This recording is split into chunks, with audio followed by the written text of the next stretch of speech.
Today, we're looking at tank destroyers.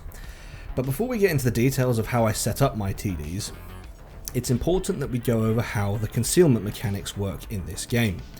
Prior to the recent update, concealment was so powerful in Cold War that it ended up misrepresenting how the concealment mechanics work in this game.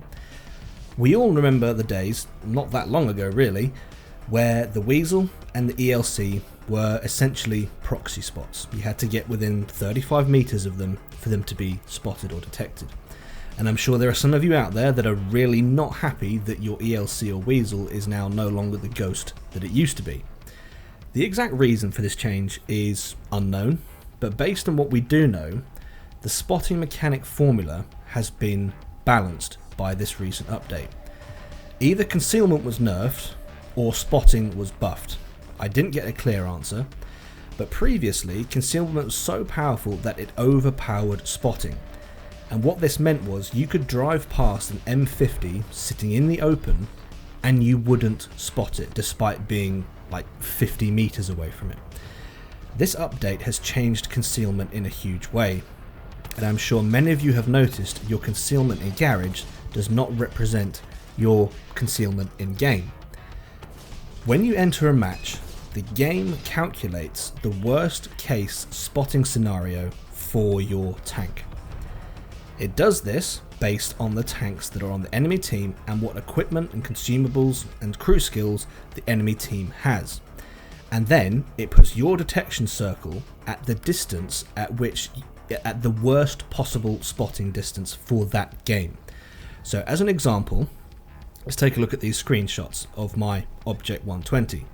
The garage says my concealment is 295 meters, and that it, prior to this update, it would be 295 meters in the game. But now, the only way for it to be 295 meters in game is if the enemy team are completely blind when I enter the match. And that's never going to happen. What the game does now is it looks at my concealment value, then it looks at the best view range on the enemy team. Those two numbers, so my concealment and the best spotting value on the enemy team, those are then plugged into a formula, and that formula then spits out a concealment value for my tank for that game. In this example, my concealment value came out to be around 480 meters. So the general idea is this: if the enemy team has a tank with superb view range, my concealment will be worse. If the enemy team are blind as bats, I will have very good concealment. So at a very high level, that is how concealment works in this game. I am going to do a separate video on how concealment works because prior to this update it was very simple. If the garage said your concealment was 35 meters in your Weasel, then when you went into a game, you would only ever get spotted if someone got within 35 meters of you. It was easy to understand, simple to understand. Now, the mechanic is still working the same way it did, but the balance of it has been adjusted, and it's not as simple to get your head around as it used to be, so I will cover that in a separate video. Right, with that out of the way, let's now look at TDs. Starting off with equipment, this can get quite complicated because there are 5 categories of TD in this game. And these 5 categories are high alpha, long reload TDs, ATGM only, cannon and ATGM only, passive cannon only, and finally aggressive cannon only. Examples of a long reload and high alpha TD are tanks like the 4005. I'm counting the Object 120, although the reload isn't quite as long as the 4005, and the Rock Crawler, which is the same gun as the 4005. For tanks like this, I use improved concealment, which decreases my concealment by about 8%, loaded shell exchanger, which allows me to freely swap non-ATGM ammo, high power zoom, which adds a 3rd level of zoom to the gun sight, and lastly, low noise exhaust, which decreases the moving camouflage penalty by 55%. These 4 pieces of equipment are not necessarily fixed for me. At times I'm happy to trade the high power zoom for camouflage net, which improves my concealment by about 10% after being stationary for 3 seconds, or I'll swap for flash hider, which reduces the fire penalty by 35%. I'm flexible based on the characteristics of the tank I'm playing, so I recommend you guys decide for yourselves on exactly the same thing. Work out what works best for you in that particular vehicle. Okay, ATGM only TDs like the ELC, Weasel Toe, Jaguar 1. I go with improved concealment, gun rammer, which decreases the reload time by 7.5%, low noise exhaust, and flash hider. Pretty basic, pretty simple for ATGM only TDs. When it comes to cannon only TDs that are more passive, such as the M50, I go with improved concealment, flash hider, camo net, and low noise exhaust. Again, when I say more passive, the M50 is a good example of this. It's not a brawling tank. The heat rounds are very slow. You've got to play it carefully. You can play it aggressively, but you've got to be a lot more careful with it. And there's a sort of spectrum of the TDs in the game. There's a spectrum of how aggressive and passive you need to be with them. So chop and change the equipment for passive TDs as you see necessary. For cannon only TDs that I'm generally a little bit more aggressive in, like the Type 89 and Era 3, I go with improved concealment, gun rammer, camouflage net, and low noise exhaust.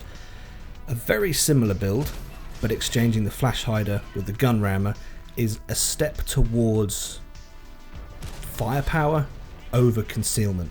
So this is the difference between passive and more aggressive. I'm switching the camo equipment, staying hidden with the flash hider, for let's just get out there and put as many rounds downrange as possible. Lastly then, we have ATGM and cannon tank destroyers like the Wolverine or the WZ-141. I go with improved concealment, gun rammer, low noise exhaust, and flash hider. There's a bit of variation there, and well, between all of the types of TD, there's some variation in how I set them up, and each type has its own setup, but again, you guys will play around with it a little bit and adjust based on your playstyle. Right, moving on to the consumables then. This is pretty standard across all TDs for me. I run enhanced repair kit, enhanced smoke screen, and enhanced med kit. I do that on all my tank destroyers, apart from one, and that's the one I play more aggressively, which is the Type 89 in Era 3. I've switched the smoke with the enhanced hull patch kit because I'm being more aggressive. It's a TD, I don't mind sitting stationary for 30 seconds to get the maximum out of the patch kit. But again, you guys chop and change as suits your playstyle. Lastly, we have the crew skills, and I have a crew for almost every category of tank destroyer. My passive tank destroyer crew, which I use in tanks like the M50, which we've mentioned, M113 and Object 120. Object 120 is kind of passive. It's borderline. If we had a spectrum of passive to aggressive, M50 is definitely passive. 113 is slightly less passive. Object 120 is middle of the road, I would say. But my more passive TD crews have Born Leader, which increases the effectiveness of the crew by 5%, Camouflage Expertise, which improves the tank's concealment by 7.5%, Green Thumb, which increases the tank's camouflage factor when sat in a bush by 10%, Off-Road Driving, which increases handling on soft and medium terrain by 7.5%, Clutch Braking, which increases hull rotation speed by 7.5%, Radio Jamming, which decreases the time the tank is spotted by 3 seconds, and Supply Conservation, which decreases the consumable recharge time by 15%.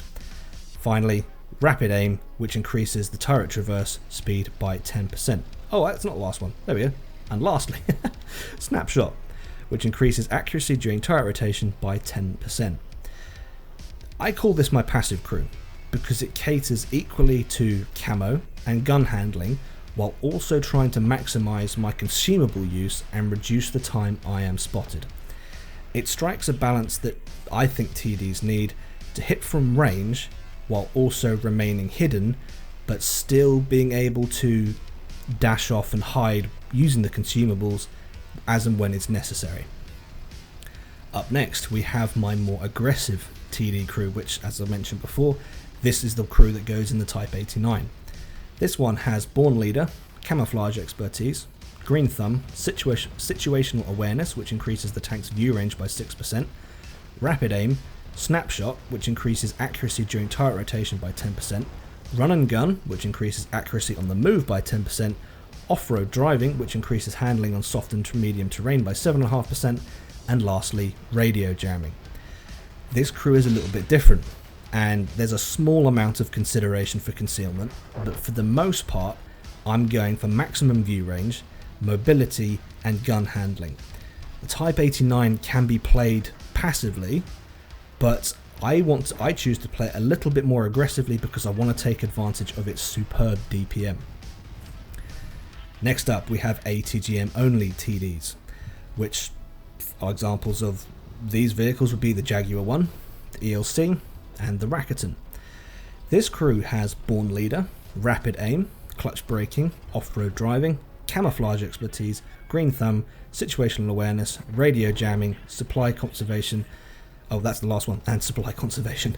This crew is unique in that it doesn't need any accuracy skills. It doesn't need accuracy during turret rotation, accuracy on the move.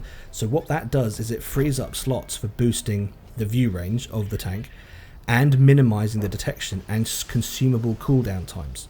So it's important to note that if you're in an ATGM only tank, you don't want to just be throwing in your regular tank destroyer crew, because you'll have skills on there that are not necessary. Any turret gun accuracy skill doesn't matter when it's ATGM only. Lastly then, we move on to the custom crew that I have for the FV4005. Every other TD crew needs to balance gun handling with concealment, but with this update, the FV4005 is a tank that you simply cannot hide. So there's no point trying to hide it. There's no point wasting crew skills and equipment on camo when it's a giant box on tracks. It's going to be seen now. So this crew has Born Leader, Rapid Aim, Off-Road Driving, Expert Gunner, which increases the chance of damage to modules by 6% when firing non-high explosive ammunition, and it decreases the effect range has on round penetration by 25%. Snapshot, Run and Gun, Radio Jamming, and Fire Safety Training, which decreases the chance of fire by 33%. And if a fire does catch, the burn time is reduced by 10%. And finally, Situational Awareness.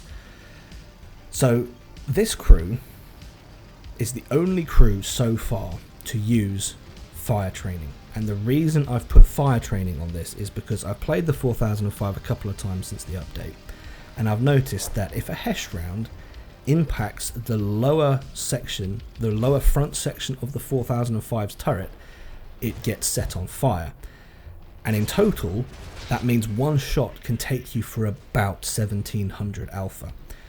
That's happened to me. I've done it to other people, and I've noticed that seems to be the new thing now. So it's important that we do not give hit points away by fire. That's why I've put the fire training on. Okay guys, that is about all I have for setting up tank destroyers. If you have any suggestions in addition to the builds that I've mentioned, then please leave them in the comments below. If you've enjoyed this video, please leave it a like, if not a dislike, subscribe if you haven't already, and I'll catch you in the next one.